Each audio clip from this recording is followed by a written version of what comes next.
मेरी तस्वीर पासे कर जाती। मेरा नाम लल्ला रईसा, ठीक है, चीचा वतन का मैं रहने वाला। इस प्लाजे ते मैं 15,000 की नौकरी करना। तेरे कोल 20 लाख रुपए की गड्डी है, अल्लाह ने तेनू केड़ा प्लाजा केड़ा? ये मुस्तफाबाद ललियानी ते इथे प्राइवेट तेरे कोल गड्डी आ।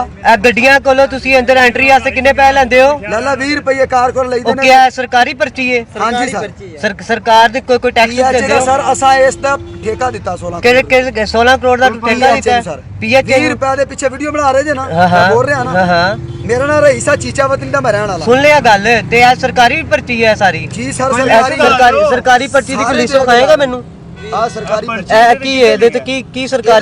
सरकार दा ये देखें जी, ये सरकार का इस पे क्या लिखा हुआ है? ये 20 रुपए क्या लिखा है? Signature 20 rupees. ये क्या है? ये गवर्नमेंट का क्या है इसमें? 20 करोड़ की गड्डी 20 रुपए। मैं सिर्फ ये पूछ रहा हूँ आपसे, मैंने नहीं देने 20 रुपए, नहीं देने। आप ये सरकारी नहीं है, ये टूल प्लाजा, ये टूल प्लाजा सरकारी नहीं है। चौकी थाना है, उठे जाकर रिपोर्ट कर दे। पुलिस वाला तेरे सामने, सर पुलिस वाले को बुला ले, पुलिस वाले को बुला ले, बुलाए उनको, बुलाए सर, उनको बुलाए ना, उनको बुलाए, उनको बुलाए, आप उनको बुलाए, आप उनको, सर जी आप उनको बुलाए,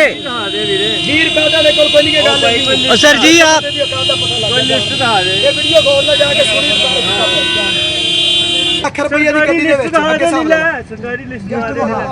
सरकारी लिस्ट रुपये दिहाड़ी वाले बंदे ने तेन की लिस्ट